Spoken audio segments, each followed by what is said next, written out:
ಸಿದ್ದರಾಮಯ್ಯ ಸಂಪುಟಕ್ಕೆ major surgery ಆಗುವುದು fix ಆಗಿದೆ. ದೆಹಲಿಯಲ್ಲಿ ಮಹತ್ವದ ಮಾತುಕತೆ ನಡೆಯಲಿದೆ. 8 ಸಚಿವರಿಗೆ ಗೇಟ್ ಪಾಸ್ ನೀಡೋ ಸಾಧ್ಯತೆ ಇದೆಯಂತೆ. 8 ಸಚಿವರನ್ನ ತೆಗೆದಾಕ್ತಾರಂತೆ. ರಿಪೋರ್ಟ್.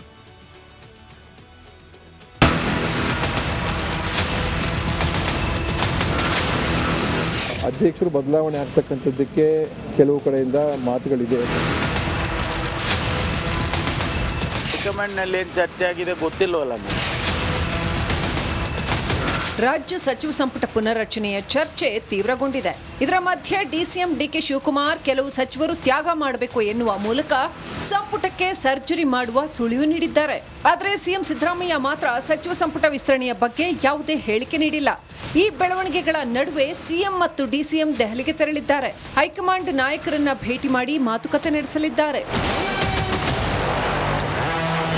ಸಂಪುಟ ಪುನರ್ರಚನೆ, ಕೆಪಿಸಿಸಿ ಅಧ್ಯಕ್ಷರ ಬದಲಾವಣೆ ಬಗ್ಗೆ ಚರ್ಚಿಸಬಹುದು ಅಂತ ಗೃಹ ಸಚಿವ ಡಾಕ್ಟರ್ ಜಿ ಪರಮೇಶ್ವರ್ ಹೇಳಿದರು.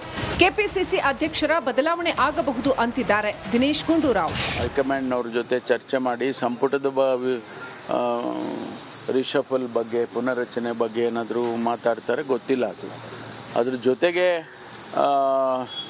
ಪ್ರದೇಶ ಕಾಂಗ್ರೆಸ್ ಸಮಿತಿ ಅಧ್ಯಕ್ಷರನ್ನು ಕೂಡ ಬದಲಾಯಿಸಬೇಕು ಅನ್ನೋದೊಂದು ಕೂಗು ಅಲ್ಲಲ್ಲೇ ಮಾತಾಡೋದನ್ನು ಕೂಡ ನಾವು ಕೇಳಿದ್ದೇವೆ. ಹಾಗಾಗಿ ಇವೆರಡು ವಿಚಾರದಲ್ಲಿ ಏನು ತೀರ್ಮಾನ ಮಾಡ್ಕೊಂಡು ಬರ್ತಾರೆ ಅಧ್ಯಕ್ಷರು ಮತ್ತು ಮುಖ್ಯಮಂತ್ರಿಗಳು ಗೊತ್ತಿಲ್ಲ. ಅಧ್ಯಕ್ಷರು ಬದಲಾವಣೆ ಆಗ್ತಕ್ಕಂಥದ್ದಕ್ಕೆ ಕೆಲವು ಕಡೆಯಿಂದ ಮಾತುಗಳಿದೆ. ಯಾಕಂತ ಹೇಳಿದ್ರೆ ಶಿವಕುಮಾರ್ ಅವರು ಭಾಳ ಒಳ್ಳೆ ಕೆಲಸ ಮಾಡಿ ಅಧ್ಯಕ್ಷರಾಗಿ ನಮ್ಮ ಪಕ್ಷವನ್ನು ಕಟ್ಟಿದ್ದಾರೆ, ಅಧಿಕಾರ ಕೂಡ ತಗೊಂಡ್ಬಂದಿದ್ದಾರೆ ಮತ್ತು ಹಗಲು ರಾತ್ರಿ ಕೆಲಸ ಮಾಡ್ತಾ ಇದ್ದಾರೆ. ಅದ್ರ ಬಗ್ಗೆ ಎರಡು ಮಾತಿಲ್ಲ. ಆದರೆ ಅವ್ರದ್ದು ಕೂಡ ಈಗ ಸುಮಾರು 5 ವರ್ಷಕ್ಕಿಂತ ಹೆಚ್ಚಾಗ್ತಾ ಇದೆ ಅವರು ಅಧ್ಯಕ್ಷರಾಗಿ. ಅವ್ರಿಗೂ ಕೂಡ ಬೇರೆ ಬೇರೆ ಕೆಲಸ ಕಾರ್ಯಗಳು ಬಹಳಷ್ಟು ಇದೆ. ಅದರಿಂದ ಅವರು ಮುಂದುವರೆದರೂ ನಮಗೇನು ಸಮಸ್ಯೆ ಇಲ್ಲ.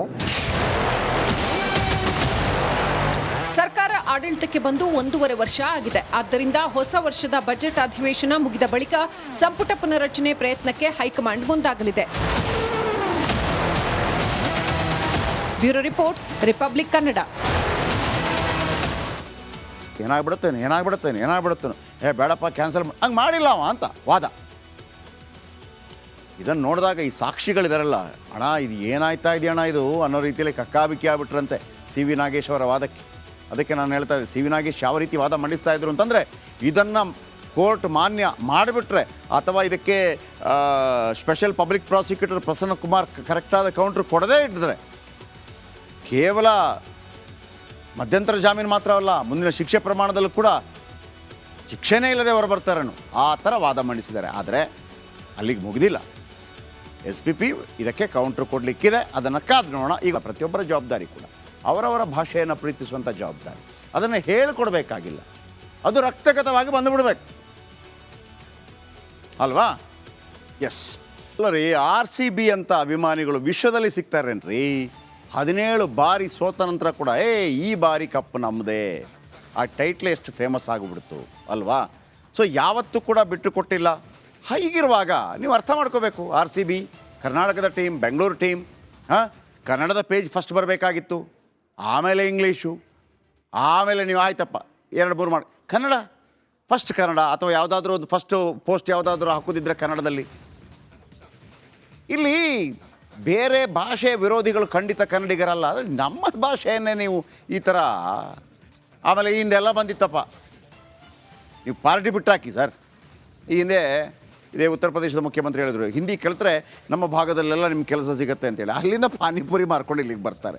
ನಾನು ಅದನ್ನು ಇದು ಮಾಡ್ತಾ ಇಲ್ಲ, ಏನು ಅವಹೇಳನ ಮಾಡ್ತಾ ಇರೋದಲ್ಲ. ದಕ್ಷಿಣ ಭಾರತದ ರಾಜ್ಯಗಳೇ ಶ್ರೀಮಂತ ರಾಜ್ಯಗಳು, ಹಾಗಂತ ನಮಗೇನು ಕೊಂಬೇನಿಲ್ಲ ನಮಗೆ. ಆದರೆ ನಮ್ಮನ್ನು ಈ ಥರ ನೀವು ಅವಹೇಳನ ಮಾಡ್ಕೊಂಡು ಮಾಡಿದರೆ ಬಿಡ್ತೀವಾ? ಸಾಧ್ಯನೇ ಇಲ್ಲ.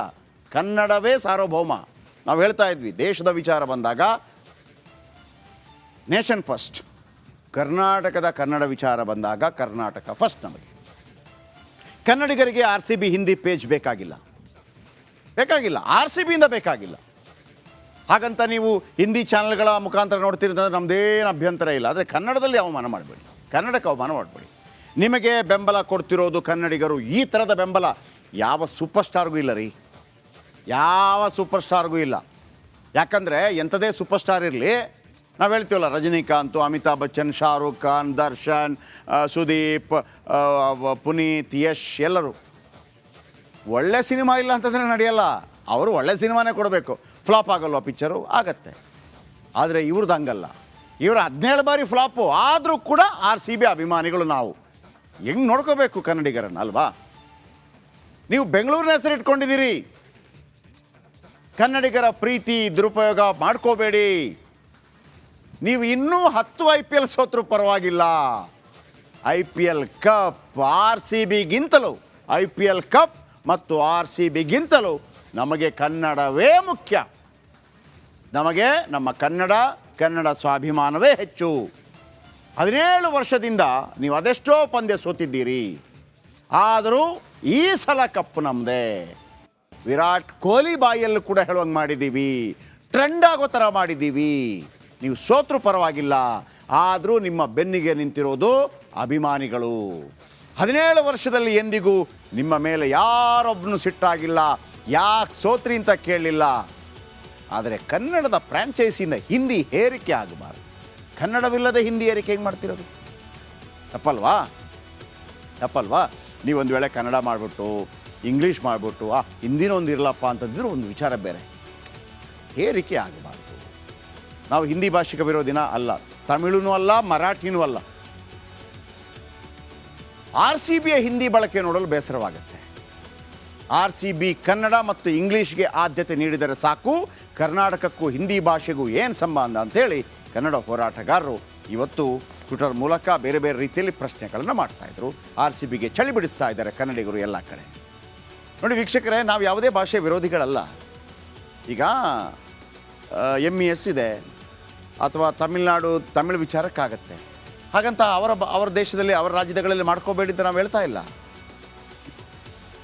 ನಮ್ಮ ತಂಟೆಗೆ ಬರಬಾರ್ದು ನೀವು. ಅದರ ಹೊರತಾಗಿ ಬೇಕಿದ್ರೆ ಸಮ್ಮೇಳನ ಮಾಡೋಣ, ಮರಾಠಿ ಕನ್ನಡ ಸಮ್ಮೇಳನ ಮಾಡೋಣ. ಬೇಡ ಅಂತ ಯಾರು ಹೇಳಿದ್ರು? ಕನ್ನಡ ತಮಿಳು ಸಮ್ಮೇಳನ ಮಾಡೋಣ, ಬೇಡ ಅಂತ ಯಾರು ಹೇಳಿದರು? ನಿಮ್ಮ ಗೌರವ ನಿಮಗೆ, ನಮ್ಮ ಗೌರವ ನಮಗೆ. ನಮ್ಮ ಆ ಆತ್ಮಾಭಿಮಾನಕ್ಕೆ ಧಕ್ಕೆ ಬಂದಾಗ ನಾವಂತೂ ಸುಮ್ಮನೆ ಇರೋದಿಲ್ಲ. ಅದು ಯಾವುದೇ ಭಾಷೆಯಲ್ಲಿರಬೇಕು, ಎಲ್ಲ ಭಾಷೆಯಲ್ಲೂ ಕೂಡ ಆಯಾಯ ಭಾಷೆಗೆ ಆ ಭಾಷೆಯ ಬಗ್ಗೆ ಪ್ರೀತಿ ಇರಬೇಕು. ಎಲ್ಲ ಹೆಂಗೆ IPL ಮ್ಯಾಚ್ಗಳಲ್ಲಿ ಅತ್ಯದ್ಭುತವಾಗಿ ಆಟವಾಡಿದವ ಹೇಗೆ ಇಂಡಿಯನ್ ನ್ಯಾಷನಲ್ ಟೀಮ್ಗೆ ಸೆಲೆಕ್ಟ್ ಆಗ್ತಾನೋ, ಅಥವಾ ಒಂದು ಆಯ್ಕೆಗೆ ಒಂದು ಮಾನದಂಡವಾಗುತ್ತೋ, ಹಾಗೇ ನಮ್ಮ ಆಯಾಯ ಭಾಷೆಗಳು ಭಾಳ ಬಲಿಷ್ಠವಾದಾಗ ಈ ದೇಶ ಬಲಿಷ್ಠ ಆಗುತ್ತೆ. ಫೈನಲಿ ದೇಶನೇ. ಆದರೆ ಕನ್ನಡ ಅನ್ನುವಂಥ ಒಂದು ಅಸ್ಮಿತೆ ಇದೆಯಲ್ಲ, ಅದು ಎಲ್ಲ ರಾಜ್ಯಗಳಿಗೆ ಹೇಳ್ತಾ ಇರುವಂಥದ್ದು. ನಮ್ಮಲ್ಲಿ ಸ್ವಲ್ಪ ಕಡಿಮೆ ಇದೆ. ಅದು RCB ಅಂತ ಟೀಮ್ ಮಾಡಿದಾಗ ಕೇವಲ ಇದು ಕನ್ನಡ ಹೋರಾಟಗಾರರು ಅವರ ಕೆಲಸ ಜವಾಬ್ದಾರಿ ಅಲ್ಲ, ಪ್ರತಿಯೊಬ್ಬರ ಜವಾಬ್ದಾರಿ ಕೂಡ ಅವರವರ ಭಾಷೆಯನ್ನು ಪ್ರೀತಿಸುವಂಥ ಜವಾಬ್ದಾರಿ. ಅದನ್ನು ಹೇಳಿಕೊಡ್ಬೇಕಾಗಿಲ್ಲ, ಅದು ರಕ್ತಗತವಾಗಿ ಬಂದುಬಿಡ್ಬೇಕು ಅಲ್ವಾ? ಎಸ್.